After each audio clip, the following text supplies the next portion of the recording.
Tinanong mo kami sa daan, sino ako sa mata ng bayan? Sabi nila si Juan na muling nabuhay, ngunit ang patay-batay pa rin mapakailanman. Sabi ng iba, si Elias daw, isang taong banal na umakyat sa langit mismo. Ang harap ng tao ang umakyat sa taas, ngunit ikaw mula sa langit na bumaba sa lupa. Hindi sapat ang pangalan ng tao, hindi sapat ang titulong may hangganan. Hindi ka lang propeta, hindi ka lang guro ng salita, hindi ka lang banal na tao. Ikaw ay higit pa sa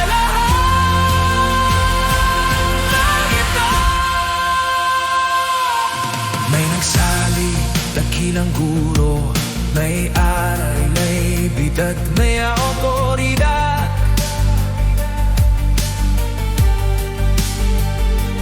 Ngunit puro'y nakuturo ng salita, samantalang ikaw ang salitang nagkatawang tao. Si Juan ay patay at nanatiling patay, si Elias ay umakyat mula sa lupa patungo langit.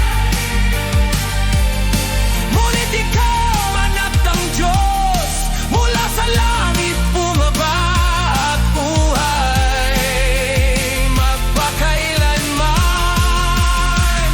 Ikaw ang Kristo, anak ng buhay ng Diyos, tagapagligtas, kamangha-manghang tagapayo, makapangyarihang Diyos, walang hanggan, Ama,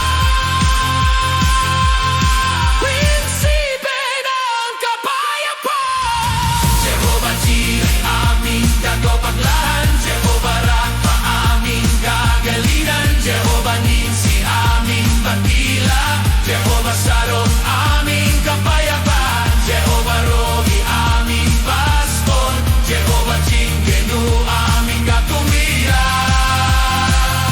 Jehovah Shammah, Diyos na laging daripon.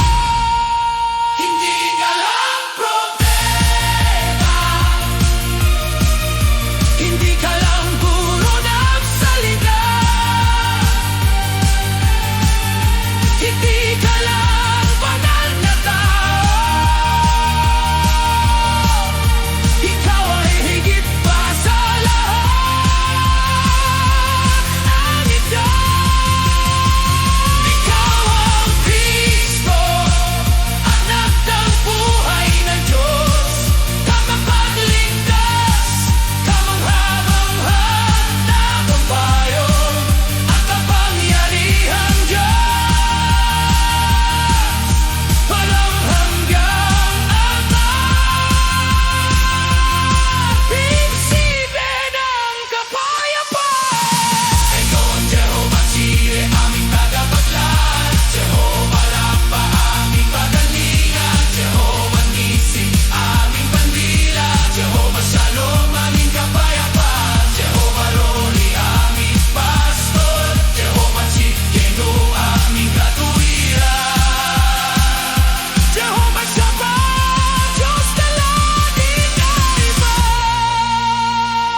Ikaw ang Kristo ng Diyos, hindi gawa ng isip ng tao,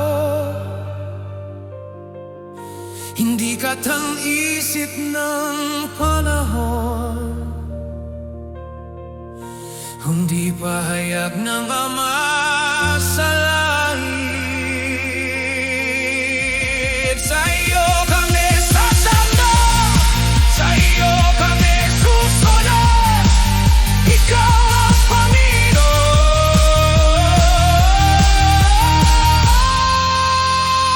Ikaw ang buhay magpakailanman.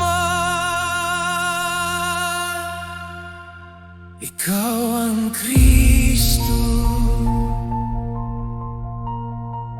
anak ng